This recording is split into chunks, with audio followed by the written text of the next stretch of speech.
One of my favorite things you've ever done, well, not favorite, but just most memorable, is when you interviewed the gentleman that played for Cape Breton. I think his mom just passed away. Declan Smith. And it was one of your best.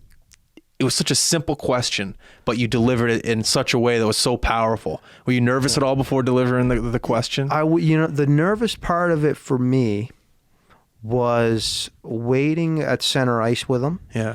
Because it was such an emotional moment. And I know we're doing, our play of the game, and then we're into our 3 stars, and it's just Declan and I, and his teammates are all waiting on the blue line. That was a great gesture as well. Yeah, awesome. Because they were with him the entire way. That whole team really supported him well. And, before, even like when he came over before the interview, I gave him a big hug too, because it was just like, how do you not? Exactly. It's, knowing what he's gone through. Yeah. And it was like, it's, you're just waiting. And again, I'm hearing in my ear what's going on. Yeah. But the whole arena is dead silent.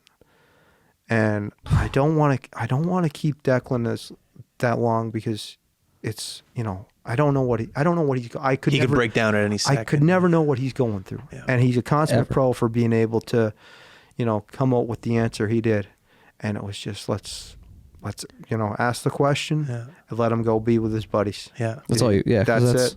It's more than that. I could feel, watching it on YouTube, I could feel the not tension, but you could just feel it. And I couldn't imagine being on that ice, what you felt. And it was like, it must have been heavy. It was very heavy, but it was also like a moment of triumph, because we've got the highlight of him pointing up to the sky. Yeah. Yeah. Well, seriously. That's for you, Mom. And you're thinking, man, like, for this kid right now, after the hell he's gone through, to be able to get back on the ice, score the game winner late, that's got to be with his friends. There's got to be a relief to him there. It's true. Definitely triumph. Yeah, so that was.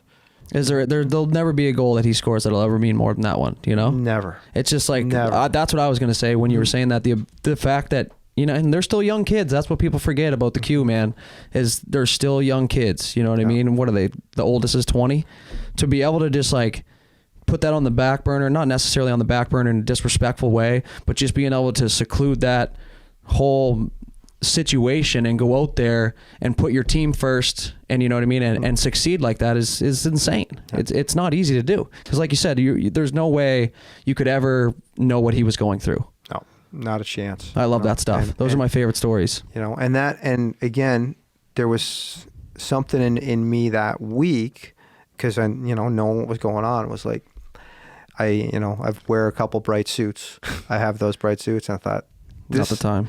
This is if this is going to happen, the way Hollywood would have it happen, I'm not wearing a bright orange suit next to this guy with what's going on. Exactly. And you know what? It was 3-3, 7 minutes left, and everyone in the whole building's like, Declan's going to score. No. Declan's going to score. This is what's going to happen. And sure enough, 2 minutes later, boom. I believe in that stuff. Yeah.